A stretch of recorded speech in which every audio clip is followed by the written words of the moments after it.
In the year 2035, technology has advanced to the point where helper robots are commonplace in everyday life. To avoid any trouble, the robots have been programmed with the 3 laws of robotics. A robot cannot harm a human being or allow them to come to harm.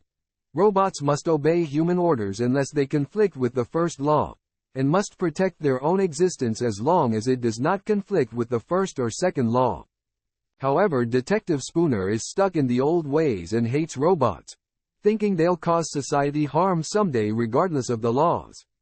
He always wakes up after having a nightmare of a girl drowning in a car while a robot smashes the window next to him, which leaves him in a bad mood. One morning, Spooner is going to work when he notices a robot running away with a purse. Thinking it's a robbery, Spooner commands it to stop, but the robot ignores the order and Spooner starts chasing after it. When he finally gets to tackle it, Spooner is surprised to discover the robot had simply picked up the purse its owner had forgotten at home, which contained her inhaler.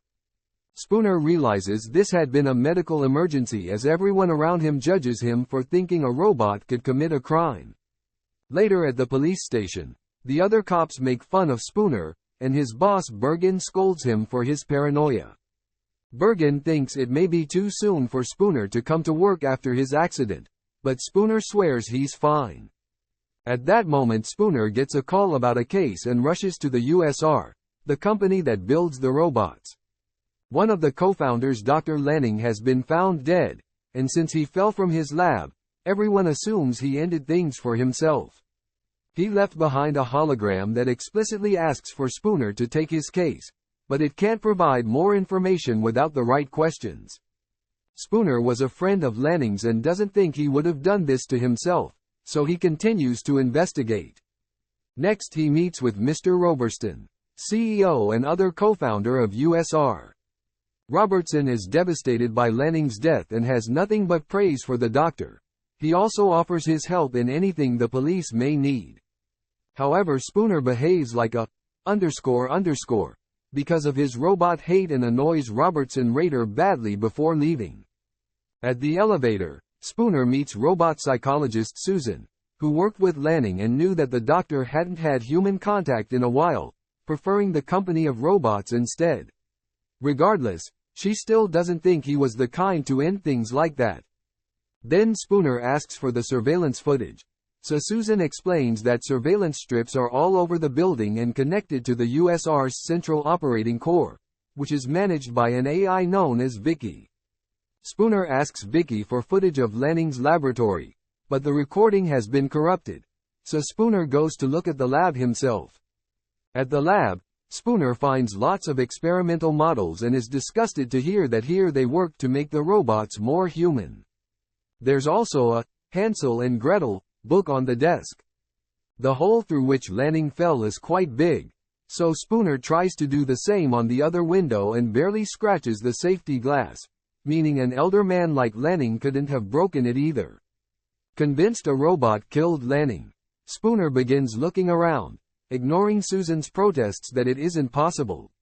In the end, Spooner is proven right when he finds a robot hiding in a box of parts. The robot is an NS5, the latest model that hasn't been released yet, and it jumps out of the box to steal Susan's gun. Somehow it can ignore the order to deactivate and tries to run away, but when Vicky closes the doors, the robot jumps out the window instead. Susan guesses the robot will want to repair itself and she and Spooner go to the robotics factory, where thousands of NS5s are waiting for their programming to be finished. They can't answer questions because their only knowledge is the 3 laws, so Spooner shoots one to get a reaction. Nothing happens, but when he's about to shoot a second one, a robot at the back peeks at him and begins running again. Spooner goes after it only to be hit by the robot as it wonders what exactly it is, then it runs out of the building. The police are already waiting for it, and when it tries to climb to escape, they catch it with a net.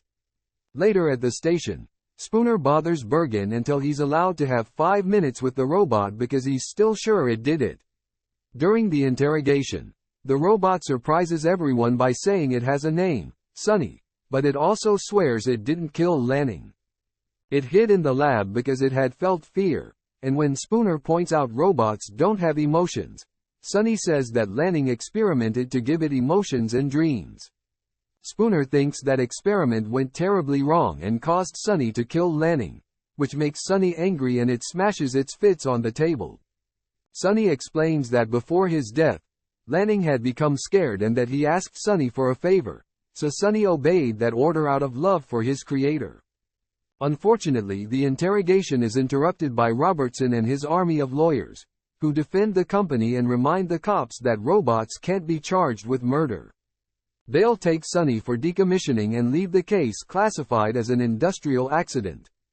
Later, Spooner and Bergen go out for a drink and Spooner can't stop thinking about why Robertson was so ready to destroy an advanced robot like Sonny. He also wonders why Sonny didn't kill him when it had the chance. Bergen points out that Spooner had been the perfect guy for the job because only he would have gone after a robot as a possible suspect. And Spooner realizes that's why Lanning asked for him specifically, which means he's on the right track. Wanting to know why Lanning had been scared, Spooner visits the doctor's abandoned estate. Outside there's a demolition robot, which is programmed to destroy the home the next day. Inside the mansion, Spooner finds the USR surveillance strips, a picture of Lanning with Susan, and the doctor's poor cat. Suddenly, the demolition robot activates and begins smashing through the walls as if specifically going after Spooner, who quickly grabs the cat and runs through the house. After shooting at the door, he jumps right through and lands safely in a pool. Moments later, Spooner shows up at Susan's and explains Lanning's house looked as if nobody had been there in weeks, which indicates someone may have been watching the doctor and maybe even kept him prisoner in his lab. His current theory is that Lanning discovered a problem with the robots like Sonny, and Robertson silenced him. Susan still thinks Spooner is paranoid and that he doesn't really care about Lanning. He just wants to prove robots are bad. At that moment, Spooner notices Susan has an NS5 at home, so he decides to leave, but first he gives Susan the picture he found to prove he cares. The next morning, Spooner notices that old working robots are slowly being replaced by NS5s, which worries him. Then he visits his grandmother Gigi to leave the cat with her, and he's devastated to see she's acquired an NS5 to help her with her chores too. Before he leaves, Gigi remembers the day Spooner was only a little kid leaving breadcrumbs everywhere, and this reminds Spooner of the Hansel and Gretel book he saw. Afterward, Spooner goes to the station and begins watching old recordings of Lanning to follow the breadcrumbs the doctor may have left for him. Spooner thinks that Lanning saying robots will have dreams and keep secrets one day is a big clue. Meanwhile, at the USR, Susan prepares Sonny for decommissioning, which is scheduled for the following day. Sonny shares that he's been dreaming and that he doesn't want to die, and such an emotional reaction makes Susan begin doubting what she believes is true. Sometime later, Spooner is in his car when he asks Vicky for access to Lanning and Robertson's last 50 messages. Vicky does give him clearance, but she also secretly tells Robertson about it because those were his orders. As soon as Robertson sees Spooner is still poking at the case, he sends new orders to deal with him. Suddenly Spooner finds his car surrounded by 2 trucks containing a whole army of NS5s, who jump out to attack him. Spooner uses his gun and lots of crazy driving to get rid of the robots, and when he manages to maneuver around the trucks, he makes them crash against each other. This also causes his own car to start spinning and he ends up crashing too. While cleaning robots immediately begin taking care of the disaster, Spooner comes out of his car in a rather dizzy state, only for his car to suddenly come after him. It was thrown by a robot that is still functioning and comes after Spooner again, starting a fierce hand-to-hand fight. After exchanging a few hits, Spooner uses his arm to shield himself and it gets hurt, revealing that it's actually a prosthetic. Now the truth is out. Spooner attacks the robot with his metal arm, causing it to run and dive into a fire. At that moment the police arrive and Spooner tells Bergen what happened, but Bergen didn't see any trucks or robots in the tunnel, thus he doesn't believe him. Spooner gets so angry that Bergen takes his badge for now. In the meantime, Susan discovers Sunny has a thicker alloy than normal and isn't connected to Vicky, and when she checks its brain, she's shocked by what she sees. Moments later, Spooner's at his apartment covering his prosthetic with a special spray when Susan suddenly shows up. She explains Sunny has 2 brains, and the second one allows it to ignore the 3 laws that the first one has. They agree to work together, but first Spooner needs to change. This allows Susan to notice the scars that indicate he has a robotic prosthetic. This is how Spooner met Lanning. And Spooner mentions Hansel and Gretel. He thinks Lanning was being watched and couldn't give Spooner messages directly, so he left crumbs like the kids in the book, meaning he gave Sunny dreams to keep his secrets. Later at the lab, the duo asks Sunny about its dreams, and Sunny draws a picture of a man standing on a hill near a broken bridge as he frees robots from enslavement. Susan thinks the man is Sunny, but the robot thinks it's actually Spooner and gifts him the drawing. At that moment, guards arrive and take the pair to Robertson's office, who isn't happy with their presence. They tell him about Sunny and ask for the truth, so Robertson reveals he also knew about Sunny, and that's precisely what he's trying to undo. During the last days of his life, Lanning was becoming increasingly disturbed, and Robertson doesn't know why he built Sunny, but he knows he must destroy this one robot before people lose faith in all of them. Spooner points out all the NS5s have trouble, but Robertson denies it and reminds Susan that one crazy robot shouldn't destroy everything they've worked so hard for. Susan agrees and promises to destroy Sunny herself. Frustrated, Spooner returns to his office and begins researching Sunny's drawing. At Susan's apartment, her robot hears Spooner leaving a message on her answering machine warning her about what he just saw, and the robot deletes it. Susan sees all this by peeking from the bathroom and now is scared of her companion. In the meantime, Gigi tries to leave her house to go to church, but her robot makes her stay indoors for her own protection.